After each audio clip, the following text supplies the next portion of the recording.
Friends, health insurance सही है .com की तरफ से मैं सुमित भंडारी आपका स्वागत करता हूं। बहुत बहुत शुक्रिया इस वीडियो को देखने के लिए। आज का हमारा टॉपिक है LIC की हेल्थ इंश्योरेंस इंडस्ट्री में टेक ओवर करना या एंट्री। देखिए, एक बड़ा इतिहास रचने वाला है। जैसे आप पीछे देख सकते हैं स्क्रीन के ऊपर, LIC 31 मार्च तक किसी न किसी कंपनी के अंदर एंटर हो रही है। तो दो चीजें आ जाती हैं कि भी इससे होगा क्या इंडस्ट्री के अंदर। जब किसी कंपनी के अंदर LIC जैसा ब्रांड आ जाएगा तो दो चीजें होंगी। जो LIC के एजेंट हैं, जो इंश्योरेंस का काम नहीं कर रहे, उनको एक और कंपनी मिल जाएगी, उसकी एजेंसी लेके वो काम करना स्टार्ट कर देंगे। तो मार्केट के अंदर जो लोग काम नहीं कर रहे थे, तो उनके ऊपर अब हो सकता है उन एजेंट्स के ऊपर प्रेशर भी आए कि भी आप भी अपना इंश्योरेंस बेचो। ठीक है, देखो हेल्थ इंश्योरेंस बड़ा स्पेशलाइज फील्ड है। तो इसमें होगा क्या, जो बेचने वाले लोग हैं वो मार्केट के अंदर बहुत आ जाएंगे।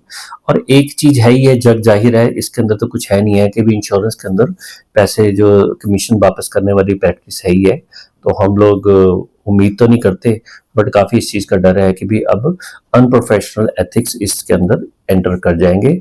बाकी भगवान जानता है क्या होगा। देखो, क्योंकि ये सर्विस इंडस्ट्री का प्रोडक्ट है, इसके अंदर जब क्लेम आता है तो एक एजेंट का सर्विस देनी है। जब किसी पर्सन की डेथ हो जाती है तो उस क्लेम को हैंडल करने में 1-2 महीने लग जाते हैं, और उसके अंदर एजेंट की इंटरवेंशन अलग तरीके की होती है, शांति की होती है। जब एक इंश्योरेंस का काम है जिसके अंदर कोई बंदा एडमिट हो गया, रात को एक्सीडेंट हो गया, उसको 4 लाख रुपए हॉस्पिटल मांग रहा है, या दिन में कोई 10 लाख का क्लेम आ गया, 50,000 का क्लेम आ गया, तो वहां पे एजेंट की गाइडेंस की जरूरत होती है। तो एक कॉम्पिटेंट एजेंट चाहिए। तो एक्सपेक्टेशन ये है कि अगर सारे इस तरह के इंश्योरेंस, जो लाइफ इंश्योरेंस का काम करने वाले हैं, वो इसके अंदर आ जाएंगे, तो हम प्रे करते हैं, विश करते हैं कि बहुत सारे लोग ट्रेनिंग करके इस काम के अंदर आए। बाकी देखता है क्या होगा। दूसरी जो चीज है जहां पे मेरे को बहुत ज्यादा शिकायत है वो ये है, देखो आज हिंदुस्तान को जरूरत किस चीज की है। आज हिंदुस्तान को 3 चीजें चाहिए। पहली बात, हमारी जो इंश्योरेंस की जो पॉलिसीज है, इनका प्रीमियम नॉमिनल हो। ठीक है, जो आज 40-40 हजार रुपए की पॉलिसीज हैं, अगर उसके ऊपर थोड़ा सा तरीके से काम किया जाए तो उनका प्रीमियम 20-25 हजार के ऊपर आराम से आ सकता है। ठीक है, तो एक जो लोगों की मेन रिक्वायरमेंट वो ये है कि भाई हम मतलब नॉमिनल प्रीमियम हो। दूसरा, आज के डेट में लोग हेल्थ इंश्योरेंस खुद जाके खरीद रहे हैं। इसके लिए बहुत ज्यादा मार्केटिंग करने की जरूरत नहीं पड़ रही। लोग खुद इंश्योरेंस, लोग जागरूक हैं, खुद पॉलिसी लेना चाहते हैं। तो जब एक प्रोडक्ट है उसके अंदर जब कस्टमर खुद जाके पॉलिसी ले रहा है, तो इसके अंदर इतना ज्यादा कमीशन क्यों बांटा जा रहा है। कुछ प्रोडक्ट के अंदर 5-10% से कमीशन स्टार्ट हो रहा है, और मार्केट के अंदर डिफरेंट जो अलग अलग तरीके हैं जहां से इंश्योरेंस बेची जाती है, मैं उनका नाम नहीं लूंगा, लेकिन उनके अंदर जो कमीशन स्ट्रक्चर है 10%, 15%, 20%, 25%, 30, 35, 40 से ऊपर भी जाता है। तो अगर मेरी ऐसी रिक्वेस्ट होगी हाथ जोड़ के भारत सरकार को भी, IRD को और LIC को भी होगी विनती कि भाई आप किसी कंपनी को टेक ओवर करने के बजाय एक कंपनी बिल्कुल जीरो से स्टार्ट करें। इतना करोड़ों अरबों रुपए की भारत सरकार GST से पैसा कमाती है, IRD को बैठे बैठे तनख्वाह मिलती है, हम लोगों के टैक्स पेयर मनी से आती है, और भारत सरकार के तो प्रॉफिट बहुत ही बहुत है। ठीक है ना, क्योंकि जो लाइफ इंश्योरेंस का जो बिजनेस आता है वो सारा का सारा एक तरीके से किसी कंट्री की GDP के अंदर सरकार के पास ही जाता है। तो एक क्यों ना मिडिल क्लास के लिए एक ऐसा प्रोडक्ट LIC बना के लेके आए। LIC कहेगी हम बिल्कुल जीरो से काम करते हैं, हम अपनी एक LIC जनरल इंश्योरेंस या LIC हेल्थ इंश्योरेंस कंपनी क्यों नहीं बना लेते, जिसके अंदर वो कहेंगे जी हम अपने ये पॉलिसी लोग खुद, क्योंकि गली गली के अंदर LIC के एजेंट्स हैं जो कितने सालों से देश की सेवा कर रहे हैं। तो उनको बोलो कि इस काम के अंदर सिर्फ एक मिनिमल सा 5 या 10% का कमीशन रखेंगे, तो पॉलिसी का जो प्रीमियम है अराउंड से 15-20% ऐसे ही कम हो जाएगा। कितना ज्यादा फर्क पड़ेगा। दूसरा, अगर LIC इस तरीके से काम करना चाहती है, अगर इच्छा है और देश की सेवा करनी चाहती है, तो LIC खुद जाके प्रेशर डाले कि भी हम अपना इन हाउस क्लेम सेटलमेंट करेंगे, TPA नहीं रखेंगे, हम बहुत इसके ऊपर मेहनत करेंगे, और जितने इंडियंस हैं, भारत सरकार जितने लोगों ने भी पॉलिसी लेनी है, हम उनको क्लेम सर्विस के अंदर उनको बिल्कुल खुश कर देंगे इस तरीके से। तो भारत सरकार कुछ इस तरीके से अपना इस पॉलिसी के ऊपर किसी तरीके से GST कम करे। जब करोड़ों अरबों का जो बिजनेस हो रहा है उसके अंदर थोड़ा सा कंपनीज प्रेशर डालेंगी। अगर ये 18% से 12% भी GST आ जाए, क्योंकि LIC बहुत बड़ी एंटिटी है, वो भारत सरकार को रिक्वेस्ट करेगी, भारत सरकार चला रही है एक तरीके से, तो हो सकता है GST जल्दी कम हो जाए।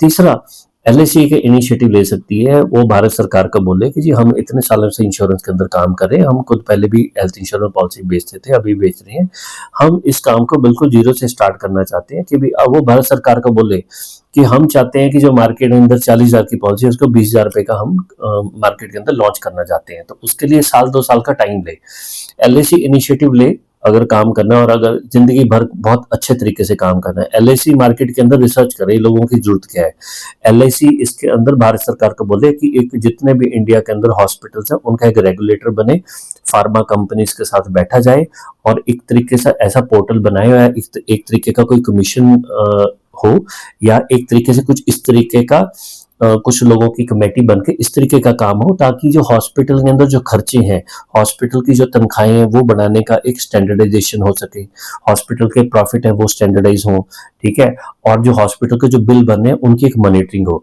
आज किसी बीमारी का जो बिल है वो सरकारी हॉस्पिटल में 2,000 रुपए का बन रहा है, एक छोटे शहर के अंदर 40,000 रुपए का बन रहा है, बड़े शहर के अंदर वो 80,000 रुपए का है और कॉर्पोरेट हॉस्पिटल में जाते जाते वो 3 लाख रुपए का हो जाता है। अभी मैं आपको बताता हूँ, हमारे क्लाइंट हैं, उनका एक क्लेम आया था 2022 के अंदर, सितंबर 2022 के अंदर उनका क्लेम आया था, एक स्टंट डाला था तो उनकी कॉस्ट लगी 3 लाख 3.5 लाख रुपए उनका खर्चा हुआ था। मुंबई का एक बहुत बड़ा हॉस्पिटल है। 1.5 साल के बाद मार्च 2024 के अंदर दोबारा उनका क्लेम आया तो दूसरा स्टंट पड़ा था, 4.5 लाख का खर्चा आया था। तो आप बताओ, आप अपने शहर के अंदर से, मैं आप सब लोगों को रिक्वेस्ट करता हूँ, आप छोटे शहर बड़े शहर कहीं भी रहते हैं, काइंडली कमेंट सेक्शन में ये लिखिए कि एक स्टंट डालने का, 2 स्टंट नहीं, सिर्फ एक स्टंट डालने का कि आपके शहर के अंदर कितना इलाज होता है, कितना खर्चा आता है। अगर कोई सरकारी डिपार्टमेंट से कोई पर्सन है या सरकारी महकमे से है या कोई सरकारी हॉस्पिटल, कोई नर्स है, कोई भी डॉक्टर है, तो काइंडली आप बताइए कि उसका खर्चा वहां पे कितना आता है और कितना होना चाहिए, ठीक है। मतलब आप लोग कहेंगे तो मैं उस हॉस्पिटल का नाम भी दूंगा, आप कहेंगे तो मैं उसका बिल भी अपने क्लाइंट से लेके दे दूंगा, हमने वो क्लेम सेटल कराए थे दोनों के दोनों। तो एलआईसी इसके अंदर वहां पर आए कि भाई ये जो डिस्पैरिटी है, एक खर्चा हो रहा है छोटे शहर के अंदर इतना और बड़े शहर के अंदर इतना हो रहा है, इतना भी क्या ज्यादा खर्चा हो गया। हर एक गाड़ी की जो हर एक साल जो कॉस्ट बढ़ती है अराउंड 2-3% बढ़ती है, तो आप मान के चलो महंगाई कितनी होती होगी, ठीक है। जबकि इंश्योरेंस कंपनियां आज इतना खुला डुला कर दिया बिना कंट्रोल के, साल में 2-2 बार प्रीमियम बढ़ा रही हैं। आप बोलेंगे तो मैं कंपनी का नाम भी बता दूंगा, प्रोडक्ट का नाम भी बता दूंगा, ठीक है। तो एलआईसी क्या करे, जो सरकार के ऊपर प्रेशर डाले कि भी हम लोग कॉस्ट पे पॉलिसी बेचना चाहते हैं ताकि भारत की जो मिडिल क्लास है उसको हेल्प मिले, प्रेशर डाले जीएसटी के ऊपर कंट्रोल, और जो सबसे ज्यादा जहां पे लूट खसूट हो रही है, हॉस्पिटल के अंदर बेबाक बिल बन रहे हैं, ठीक है, उसके ऊपर एक मैकेनिज्म हो, कंट्रोल हो इस तरीके से ताकि जेन्युइन बिल ही बना जाए। क्योंकि मैं अगर हॉस्पिटल में एडमिट हो जाता हूँ, मेरी पॉलिसी 5 लाख की है, 10 लाख की है, 25 लाख की, हॉस्पिटल जो भी बिल बनाएगा मैं एज अ कंज्यूमर कैसे चेक कर सकता हूँ कि वो बिल जेन्युइन बना है नहीं बना। मेरा बिल उन्होंने ज्यादा बना दिया, कंपनी ने नहीं दिया, तो मैं लड़ूंगा भी कैसे। तो इस चीज के अंदर संस्था यानी एक इंस्टीट्यूशन जिसका इतना ज्यादा एक्सपीरियंस है, जितनी अरबों खरबों रुपए की जिसकी पैसा है, जिसके पास इतनी अथाह बड़ी ताकत है एलआईसी, तो मैं हाथ जोड़ के एलआईसी का रिक्वेस्ट करूंगा कि काइंडली आप इस बिजनेस के अंदर आओ, लेकिन बिल्कुल जीरो से आओ और पॉलिसी का प्रीमियम मार्केट से 50% तक नीचे लाने का प्रण करो, जीएसटी को नीचे लेके जाओ और हॉस्पिटल्स के ऊपर सरकार के साथ आईआईडी के साथ मिलकर एक कुछ ऐसा गठित करके हॉस्पिटल्स पे नकेल डालो। जो इतने बिल बन रहे हैं उसके अंदर कोई ना कोई तो एक कहीं ना कहीं तो कंट्रोल होना चाहिए। अदरवाइज अगर एलआईसी सिर्फ मार्केट के अंदर ये देख रही है कि भी ठीक है मार्केट के अंदर हेल्थ इंश्योरेंस आज की बड़ी डिमांड है, लाइफ इंश्योरेंस की कम है, चलो हम इतने सालों से पैसे कमाते हैं, भारत सरकार को भी पैसा मिलना है, एक हमें एक और तरीका पैसा प्लेटफॉर्म मिल जाएगा जिसका थ्रू हम पॉलिसी बेचेंगे तो पैसा कमाते जाओ और देश जाए भाड़ के अंदर, ठीक है। याद करो इस चीज के अंदर चाणक्य, मैं सभी लोगों को रिक्वेस्ट करूंगा, चाणक्य दूरदर्शन के ऊपर सीरियल आता था, उसके अंदर देखो राष्ट्र जो प्रेम है, जो आचार्य हैं वही देश की तरक्की के लिए राष्ट्र प्रेम बच्चों के अंदर पैदा कर सकते हैं। ये हमारे एजुकेशन सिस्टम का फेलियर है कि हर एक बंदे के अंदर, आप मैं हम सब लोग भी इसके अंदर आते हैं, हम लोग सुबह से लेकर शाम तक पैसा पैसा पैसा, बस जिंदगी के अंदर पैसे ही रह गया है। इस तरह के लोग जो ऊपर संस्थाओं के ऊपर जाएंगे, जो बड़ी बड़ी हमारी पॉलिटिशियंस हैं या हमारे जो गवर्नमेंट इंस्टीट्यूशंस है, जो ब्यूरोक्रेसी है, वहां पे हमारे में से जो लोग जा रहे हैं और उनको भी पैसा पैसा पैसा ही चाहिए। तो ये एक बहुत बड़ी अपॉर्चुनिटी है। आज भी किसी कंपनी के अंदर टेक ओवर करे, शेयर डालो आप एलआईसी, डेफिनेटली डालो, लेकिन एक जो नियत है, जो एक फोकस है, वो भारत की मिडिल क्लास, भारत की जो गरीब जनता है उनके हिसाब से करो। ये एक मौका, आपके पास अपॉर्चुनिटी है, आप देश को बदल सकते हो, आप देश के अंदर तरक्की लाने के लिए अपनी कंट्रीब्यूशन कर सकते हो। एक काम ऐसा कर लो जिसके अंदर सोचो कि मेरे को पैसा नहीं कमाना है। LIC का म्यूचुअल फंड भी है, LIC हाउसिंग भी है, LIC का इंश्योरेंस का भी बिजनेस है, पूरे देश के ऊपर राज कर रहे हो, करोड़ों अरबों खरबों रुपए की आपकी प्रॉपर्टी है। एक काम ऐसा पकड़ लो, मैं इस काम से बहुत ज्यादा मोहब्बत करता हूँ, प्यार करता हूँ, इसके अंदर मैं दिन रात डूबा रहता हूँ। और आज की डेट में हमें बहुत ज्यादा दुख होता है कि भी किसी ना किसी तरीके से ऊपर किसी भी एंटिटी का फोकस नहीं है कि हॉस्पिटल के नकेल डाल के ये प्रीमियम जो इतने ज्यादा बढ़ते जा रहे हैं इसको रोका जाए। अदरवाइज क्या होगा, रिसेशन ऑलरेडी स्टार्ट हो चुका है। 2 साल के अंदर अगर कोई पर्सन जाग के, एक संस्था जाग के इसके ऊपर कुछ नहीं करेगी तो हमारी जो इंश्योरेंस इंडस्ट्री है ये बर्बाद ऑलरेडी होने की कगार पे आ चुकी है। और आप देखो आज जो पानी है वो नाक के ऊपर आ गया और 2 साल के अंदर रिसेशन ऐसा आप लोगों को मारेगा, हम लोगों को इतनी ज्यादा मार आएगी, ये पानी जब नाक से ऊपर चल जाएगा ना फिर कुछ कर भी नहीं पाएंगे।